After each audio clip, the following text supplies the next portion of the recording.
We spent the last few episodes delving into the grand jury proceedings of 1974 and 75, which terminated in the indictment of Jeffrey MacDonald for the murders of his wife and 2 daughters 5 years earlier. More than any other, Joe McGinniss's account of the grand jury, in his 1983 book Fatal Vision, shaped the popular perception of it. But in re-examining MacDonald's testimony before the grand jury, we found reasons to doubt McGinniss's version of events. Setting aside, for the moment, the evidence against MacDonald, the grand jury documents show us a man at the mercy of a motley parade of dubious psychiatric and forensic experts, all marching to the erratic beat of an unscrupulous government prosecutor named Victor Woerheide. In McGinniss's telling, MacDonald's angry declaration that the entire proceeding was bullshit was just one more sign of his overweening arrogance and sense of entitlement. In the real world, that one-word description was apt. But it didn't matter. In January 1975, the grand jury indicted MacDonald. He spent the next few years pursuing his flourishing medical career back in Southern California, while his lawyers advanced his appeals in the courts. MacDonald thus breathed a sigh of relief when, in January 1976, while vacationing in Maui with his girlfriend, he learned from his lawyer, Bernie Siegel, that the Fourth Circuit Court of Appeals had vacated the grand jury's indictment. The indictment had, the court found, violated MacDonald's right to a speedy trial. The Justice Department appealed this decision, and the case ultimately landed in the lap of the Supreme Court, which, in May 1978, unanimously overturned the speedy trial finding. 2 months earlier, the court had refused to review MacDonald's contention that, since a military court had already cleared him back in 1970, putting him before a civilian court would amount to double jeopardy. His appeals having run out of road, MacDonald was back on the hook. His case was going to trial. I'm Matthew Craig Kelly. Welcome back to The Looking Glass. And the wheel of destiny is turned. The survival of peace and freedom will be determined by whether the American people have the moral standard. 5, 6, 4, 5, 4. The great silent majority. Castle. Drive.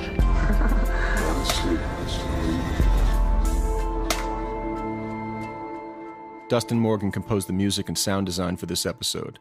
Our cast this episode features Brian Covalt as Joe McGinniss and Stephen Klein as Judge Franklin Dupree. You can follow us on Facebook at The Looking Glass True Crime Podcast and on Instagram at The Looking Glass_podcast. We will be posting Season 1 related documents, photographs, and short essays regularly at both of these accounts.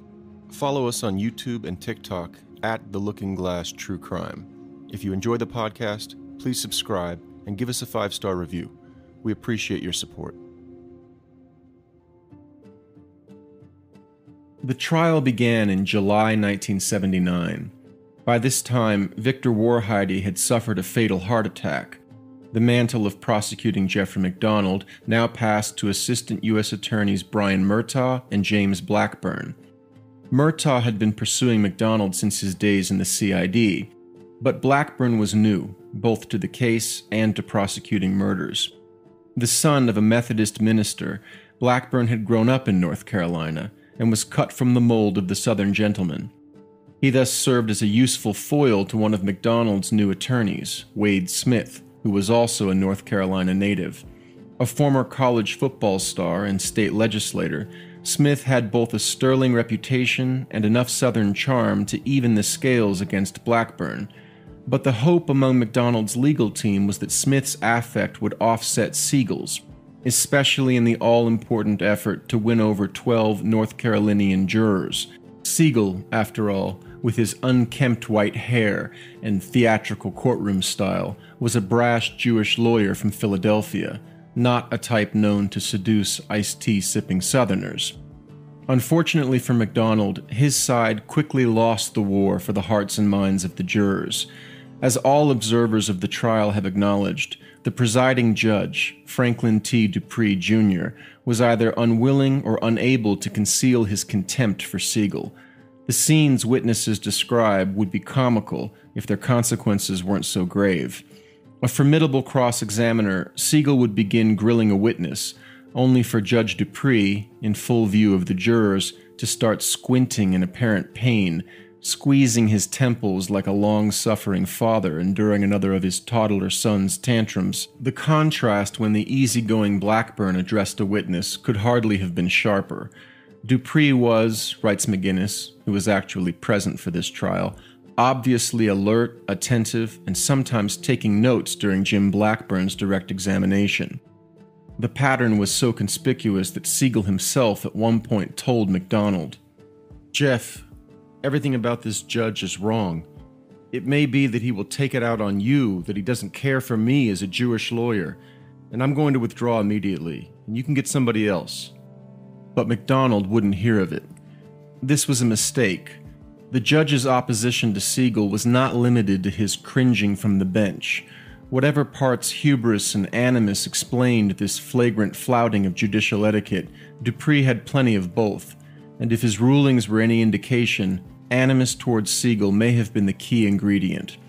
In the course of the trial, Siegel filed 28 motions. Dupree ruled against all 28. Would the prosecution have succeeded in the absence of Judge Dupree's favoritism? Counterfactuals can rarely be put forward confidently. What is hard to deny is that Dupree effectively ran interference for a prosecution that was no more compelling than Woerheide's had been at the grand jury, or the Army's at the Article 32. But with Dupree ruling incessantly against Siegel, MacDonald's ability to defend himself was fatally compromised, and the prosecution could advance its case against him unhindered by a robust defense. By the time Jeffrey MacDonald's trial began in July 1979, Joe McGinniss had managed to pull off the coup of his young career. MacDonald had hired him to write the definitive account of the murders, the trial, and everything in between. Although McGinniss's contract with MacDonald stipulated that the author would retain full creative control of the book, it went without saying that MacDonald trusted him, to the point that he made him a member of the defense team. Fatal Vision would thus offer the reader a behind-the-scenes view of MacDonald's defense at trial, and one that, whatever McGinniss's ultimate agenda, could not afford to stray too far from the facts, given that the other members of MacDonald's defense team would be present for much of what McGinniss reported to his readers. But while the basic facts of McGinniss's insider account were not in dispute, they unfailingly conformed to a narrative the author borrowed from the prosecution, the one that Army investigators, and then Woerheide, and now Murtaugh and Blackburn, so tirelessly promoted. Jeffrey MacDonald was a slick, charming, high IQ psychopath. Thus, McGinniss told his readers, the defense team were so emboldened by the prosecution's poor showing in the early days of the trial that MacDonald himself began speaking, on the record, to the reporters who daily swarmed the courthouse. He told them that he hoped the jury would understand that people grieve in different ways, and that his failure to adopt the posture of the anguished husband and father was not a sign of his guilt. In fact, related McGinniss, the only occasions on which MacDonald's composure cracked were when he was denouncing the authorities who had spent a decade trying to destroy him. It was, the author again insinuated, all about Jeffrey. McGinniss also echoed the prosecution's narrative in subtler, but I think more far-reaching ways. He failed, for example, to fully explore the ways in which the prosecution's case benefited from the judge's decisions, and further to scrutinize those decisions. Where a more meticulous reporter would have deconstructed the legal logic of some of Judge Dupree's rulings, McGinniss simply observed that these rulings were indeed consequential, and then briskly moved on. He acknowledged, for instance, that Dupree's relentless rejections of Siegel's motions impaired MacDonald's defense, and even gave a few examples. Siegel asked the judge to forbid Murtaugh and Blackburn to introduce an issue of Esquire magazine into evidence, the one investigators had found at 544 Castle Drive on the morning of the murders, which had articles about killer cults out west, including the Manson family. Dupree permitted it. Siegel asked the judge to forbid Paul Stombaugh to appear before the jury to relate the results of his spurious pajama top experiment. Dupree permitted it. Siegel asked the judge to admit Colonel Rock's report on the Article 32 hearing back in 1970, wherein Rock declared MacDonald innocent. Dupree forbid it. Siegel asked that psychiatric testimony regarding MacDonald's personality adjustment be admitted into court. Dupree forbid it. On this last point in particular, it behooved the serious journalist to peer beneath the hood of Dupree's judicial reasoning and maybe kick the tires for good measure. After all, MacDonald had been hung out to dry by the psychiatric experts at the grand jury, all of whom had previously deemed him psychologically normal. Their testimony, as elicited by the government prosecutor who falsely assured them MacDonald's guilt was a scientific fact, had buried MacDonald in 1974 and 75. Yet now, all of a sudden, this testimony was verboten. Why? The same McGinniss who dwelt at length on this testimony earlier in Fatal Vision now proved surprisingly uncurious about its disappearance from the courtroom. Hadn't the psychiatric evidence been a pillar of the case against MacDonald? There was, it turns out, a story behind Judge Dupree's refusal to admit psychiatric testimony at the 1979 trial. McGinniss noted the judge's reasoning. Since the prosecution would put on its psychiatric experts and the defense would put on its psychiatric experts, the jurors would only get confused by all the contradictory testimony. Besides, this wasn't an insanity defense.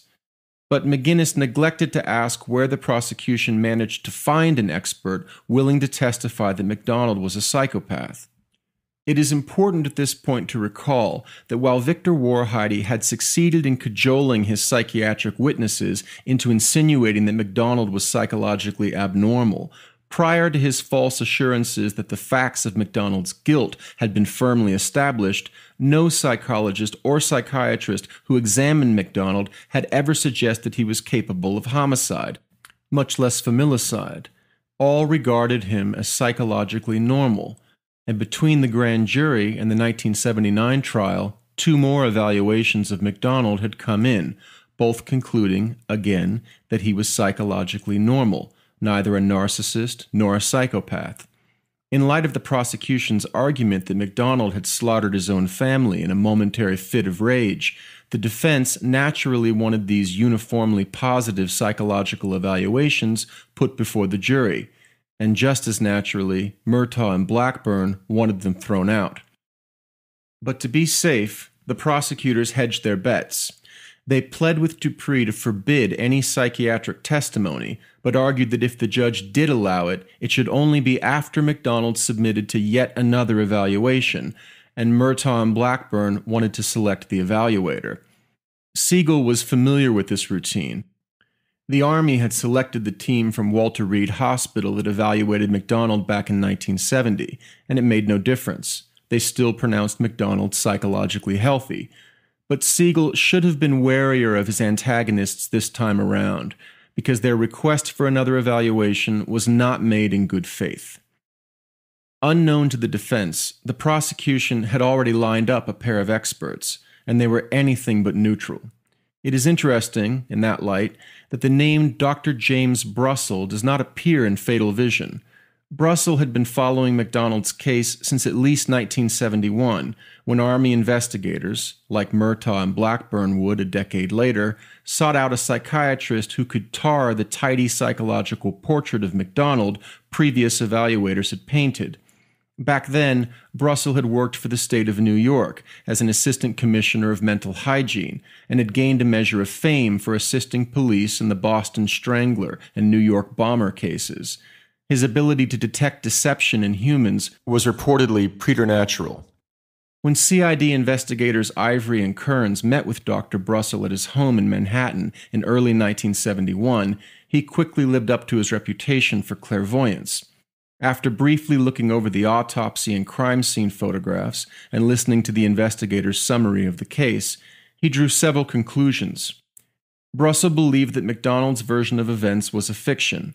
The murders had, in all likelihood, resulted from a marital fight that had spun out of control, possibly triggered by Kristen's bedwetting. How could Brussel tell that MacDonald, whom he had never met, was lying? Easy. The woman in the floppy hat had mentioned acid. That meant she and the other intruders were on LSD. And that was implausible, as, quoting Kern's report, persons under the influence of LSD would not partake in such continued, deliberate, strenuous activity. Also, the crime scene was all wrong for hippie perpetrators. Hippies, Brussel stated confidently, would not tuck the bed covers around a child after killing her, nor would they use paring knives and ice picks. Hippies preferred daggers or similar ceremonial-type weapons. Dr. Brussel wasn't certain MacDonald was the murderer, but he was confident the culprits were not a gang of hippies. He requested that Kearns and Ivory furnish him with MacDonald's Rorschach test results when possible. He finally received them in 1979, when Murtaugh and Blackburn reconscripted him into the prosecution's ranks. The defense, who were oblivious to Brussel's history with the case, agreed to have him examine MacDonald in August 1979. As noted, we never encounter Dr. Brussel in Fatal Vision, but we do hear from one Hirsch Lazar Silverman. Silverman, a New Jersey-based psychologist, had been working with Brussel for years, including on the Boston Strangler case, and now accompanied Brussel for the MacDonald examination. It was Silverman's name, not Brussel's, that appeared on the final diagnostic report. We first meet Silverman in the conclusion of Fatal Vision, when McGinniss stumbles upon his report while digging through boxes of case records at Jeffrey MacDonald's condominium, to which MacDonald had given him free access after being convicted. For reasons that will soon become clear, I will now quote McGinniss at some length. I then found the one document which, during trial, Bernie Siegel had not permitted me to see. The report of the prosecution psychiatric team, based upon their examination of MacDonald in August. Though he had not permitted psychiatric testimony at the trial, Judge Dupree had made reference to this report in his denial of bail, writing that it tends to indicate that the defendant does indeed possess those traits of character which are consistent with his commission of the crimes with which he is charged, and that he possesses other traits which tend to cast serious doubt on the credibility of his explanation of how the crimes occurred. Their first look at the report had left Siegel shaken and MacDonald angrier than he had been at any other time during the trial. Reading it now 3 months later, with the sun shimmering on the water beyond the sliding glass doors, I could see why. The report, signed by the examining psychologist, Hirsch Lazar Silverman of South Orange, New Jersey, began by describing MacDonald as a man unhappily confused about his own masculinity, and said, his thought processes are distinctly marked with unconscious feelings of considerable inadequacy, in great part consciously and deliberately concealed by a facade of assertiveness, which he confuses with manliness. It said, there seems to be an absence in him of deep emotional response, coupled with an inability to profit from experience. He is the kind of individual who is subject to committing asocial acts with impunity. He lacks a sense of guilt. He seems bereft of strong conscience, and he appears incapable of emotionally close or mutually cooperative relationships with women.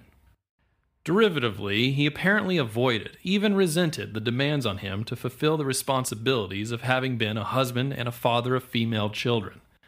Parenthood, for him, may have been viewed as threatening and potentially destructive. The report also said, he is subject to being amnesic concerning what he would wish to blot out from his consciousness and very conscience. His credibility leaves much to be desired. In testing, he proved himself to be considerably pathological and impulsive, with feministic characteristics and concealed anger. He has a disdain for others with whom he differs, and he is subject to respond with anger when his person is questioned, on whatever basis. He handles his conflicts by denying that they even exist. He is not in touch with his feelings and essentially is not comfortable with himself. He has only an authoritarian image of himself as the machismo type of male. In terms of mental health and personality functioning, he is either an overt or a repressed sexual invert characterized by expansive egotism and delusions of persecution. He is preoccupied with the irrelevant and is unable to face reality. To suit his whims, he has the faculty to manufacture and convolute circumstances. He seeks attention and approval and is given to denial of truth. The report continued. The inanimate movement responses in his Rorschach indicate latent homosexuality approaching homosexual panic, and the depreciated female contents in his projections suggest more than a possibility of homosexuality, latent or otherwise. The animal content in the Rorschach further indicates homicidal tendencies. In summary, the report stated, Dr. MacDonald may well be viewed as a psychopath subject to violence under pressure, rather effeminate as an individual and given to overt behavior when faced with emotional stress. There is also, however unclear, a fear in him of what he is subject to do with his hands. In essence, Dr. MacDonald is in need of continuous, consistent psychotherapeutic intervention coupled with psychiatric attention. All that from a single session. McGinniss dropped this report like a bomb in Fatal Vision, another in a series of eureka moments whereby the reader was made to finally see the man behind the mask of sanity, the real Jeffrey MacDonald. The author again proved remarkably uncurious about the extent to which this portrait of MacDonald conformed, detail by detail, to the prosecution's theory, and the speed with which it had been produced. Perhaps Hirsch Lazar Silverman, like Dr. James Brussel, really was clairvoyant. As it turned out, the fact that Silverman and not Brussel signed the final diagnostic report may have been more than incidental. If Dr. Brussel had been eccentric back in 1971, he appeared to be something more than that 8 years later. McGinniss was right. MacDonald was angered and also shaken by his encounter, not with Silverman, but with Brussel. There were reasons for this. One might even have occurred to readers of Fatal Vision, had McGinniss not left it out of his extensive quotations from the diagnostic report. It was this line: Psychologically, Dr. MacDonald musters a strangely foundational repression, even an unconscious denial, of the murders of his wife and children. Did McGinniss edit out this sentence because it so clearly illustrated that the person conducting the exam of MacDonald already believed him to be guilty, and therefore could not be taken seriously as a disinterested expert? Either way, McGinniss appears not to have consulted MacDonald about the Brussel-Silverman exam, perhaps because the author had, by then, concluded that you couldn't believe anything MacDonald said. But MacDonald made a tape-recorded statement regarding the examination the same day it occurred, and for whatever it's worth, his account strikes me as too bizarre to have been fabricated. MacDonald related that Silverman examined him first, subjecting him to a Rorschach test and then to 6 others. In total, the 7 tests took 2 hours. Silverman took notes during the Rorschach test, but not during any of the others. Then came the psychiatric interview, which Dr. Brussel conducted. As MacDonald recalled, this interview lasted from 20 to 25 minutes and in no way, shape, or fashion resembled any psychiatric interview to which I have been exposed, either as a medical student, intern, practicing physician, or patient. He went on to explain that Brussel asked him nothing about his relationships with his wife, children, or anyone else. Neither did he ask MacDonald about his childhood. He did, stated MacDonald, ask me a number of questions about homosexuality, my sex drive, virility and masculinity, and whether or not I had lied to the investigators. Dr. Brussel referred to a few documents throughout his questioning, including a transcript of the grand jury exchange between Victor Woerheide and Dr. Robert Sadoff, and a list of questions that he acknowledged had been given to him by prosecutor Brian Murtaugh. But his references to the grand jury document were confused. He would quote Sadoff's answers as though they were Woerheide's questions, and then put them to MacDonald expecting a response, which MacDonald couldn't give him, both because he hadn't been asked a question and because the statements themselves made no sense in the context of the examination, or whatever this was. After less than half an hour of this bewildering behavior, Dr. Brussel, again living up to his legend, proclaimed MacDonald a homicidal maniac with psychopathic tendencies and a chronic liar. MacDonald was stunned, but the surreality was just getting started. Dr. Brussel couldn't find his hat and asked MacDonald if he'd taken it. He then wanted MacDonald to tell him which motel he, Brussel, was staying at. It must have dawned on MacDonald at this point that something was very wrong indeed, because he asked Dr. Brussel if he knew where he was. Somewhere in the South, Brussel replied. Brussel wanted to know who would take him to the airport. Silverman informed Brussel that he wasn't going to an airport, but rather to a motel. As MacDonald put it, Dr. Brussel appeared to be at least senile. Alas, this discovery had come too late. The damage was done. the prosecution could now furnish Judge Dupree with a clinical report stating that MacDonald was a lying, murderous psychopath, and Dupree could now waive off all psychiatric testimony on the grounds that it was contradictory and would therefore only confuse the jury. In consequence, the jurors would never hear from the host of experts, some of them hand-selected by the government, who had given MacDonald favorable psychological evaluations, and Siegel would never be able to call the lone exception to the witness stand, where, one suspects, the man who could locate neither his hat nor its owner would have been exposed for the sad shill he was. With the psychiatric testimony swept from the field of play, the prosecution had only one real game plan: argue the physical evidence. Indeed, when the defense put on not psychiatric experts, but more than a dozen character witnesses, Blackburn did not bother cross-examining them, other than to ask each one, "Were you inside 544 Castle Drive between the hours of midnight and 4 a.m. on February 17, 1970?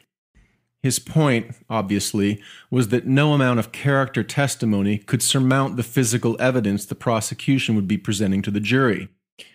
This was, in a way, good news for the defense, who had demolished that evidence once already a decade earlier. Perhaps because of that, the government appeared to be qualifying some of its evidentiary claims in a manner the Army had not. Siegel, for instance, had insisted the FBI's Paul Stombaugh not be allowed to parade the perforated pajama top before the jurors, and the judge had shot Siegel down. But in the midst of the arguments back and forth on the topic, Siegel learned that Stombaugh would not be testifying, as he had at the grand jury, that he'd folded the pajama top exactly as it had been found on Colette MacDonald's chest. What of any value he would be telling the jury was now anyone's guess. Perhaps that he had discovered a way to fold the top so that its holes aligned with those in Colette's torso? And what would that prove?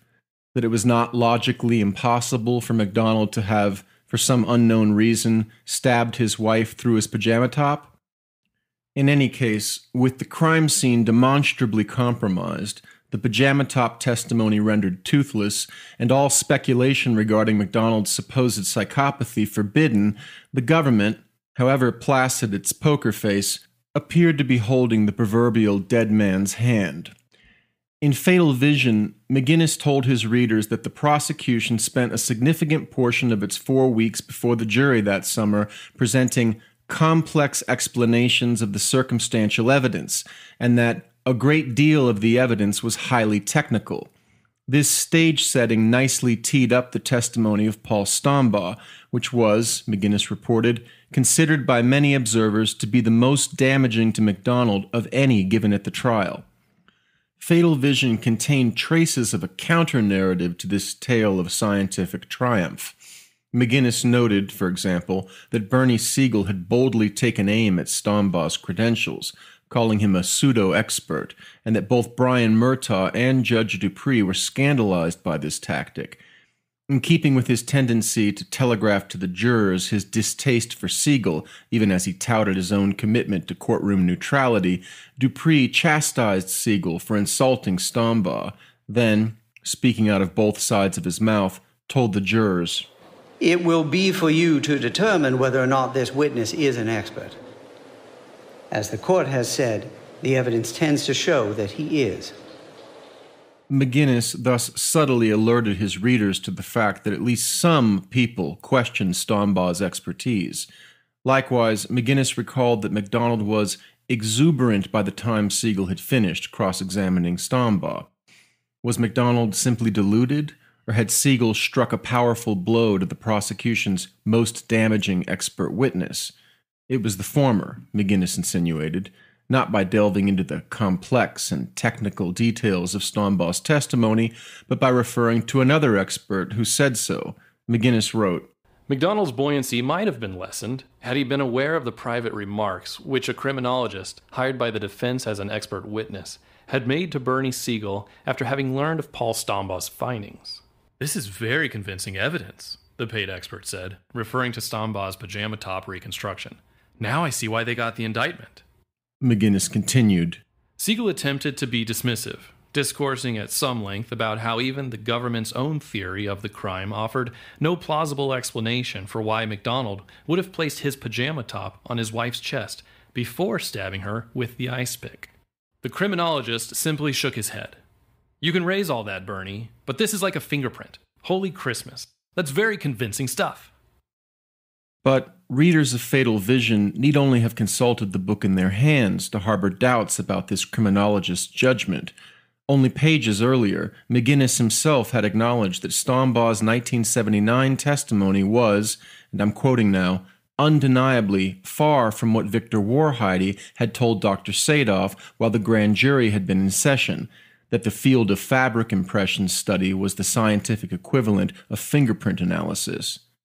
So the fabric impressions weren't like a fingerprint, but the holes in the pajama top were?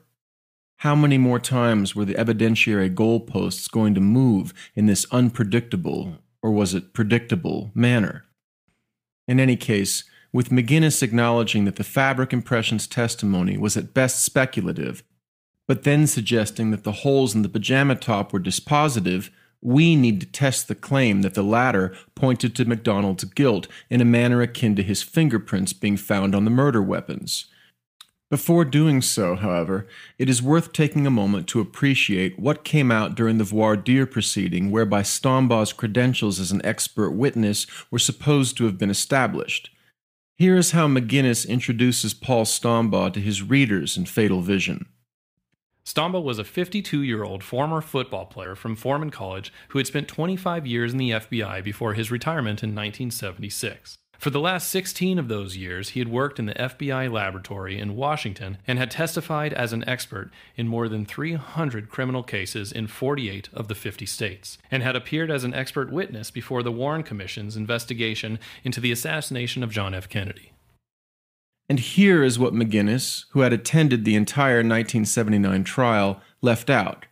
When Siegel attempted during the voir dire to verify Stambaugh's expertise in the fields of fabric impressions and fabric damage, the areas in which he would be testifying for the prosecution, it was like drawing blood from a turnip. Stambaugh's only educational credential was a Bachelor of Science degree from Furman University, but chemistry was his minor. He had received no honors, and he had barely passed his physics course. And when Siegel asked Stambaugh if he could name a single case in which he had testified as an expert in fabric impressions or damage, Stambaugh couldn't. In light of these facts, Siegel requested that the judge delay qualifying Stambaugh as an expert witness in these areas until the man's credentials could be verified. Needless to say, Judge Dupree ruled for the prosecution, and Stambaugh was permitted to testify. But I digress. Back to the pajama top, which McGinniss suggested was like a fingerprint.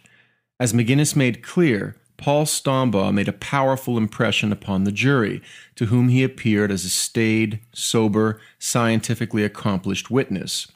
He was, after all, a man who had spent the better part of 2 decades working at the FBI lab in Washington, D.C., but it may actually have been that complex and highly technical evidence that enabled Stambaugh to maintain this appearance through Siegel's cross-examination. Along with the defense witness John Thornton, a professor of forensic science from UC Berkeley, Siegel established a number of facts, the gravity of which the jurors, and apparently also McGinniss, failed to appreciate. First, Stambaugh had not folded the pajama top as it had lain over Colette's chest, as was evident by examining the crime scene photographs Stambaugh claimed to have modeled his folding on. Stambaugh acknowledged that the garment had lain lower on Colette's chest in the photographs than it would have had someone stabbed through it and into her chest, such that the 48 holes in the pajama top and the 21 holes in her chest would align. Second, Stambaugh admitted that he had not, and here we get a bit technical, he had not checked the circumferences of those holes in the pajama top that, as he had folded it, overlapped. This would have been a straightforward means of validating the folding experiment, since it could establish that the higher holes were larger than the lower holes, as they should have been if a tapered ice pick had been driven through them from above. Third, Stombaugh acknowledged that he had not checked the direction of the broken fibers around the holes to verify, again, that his folding experiment was valid. If an ice pick had actually been driven through layers of cloth in the manner Stombaugh's folding suggested, the directionality of the broken fibers encircling the higher and lower holes should have been the same, downward. In a word, Stombaugh had not done what any serious scientist would have, attempt to falsify his own findings in order to determine their credibility.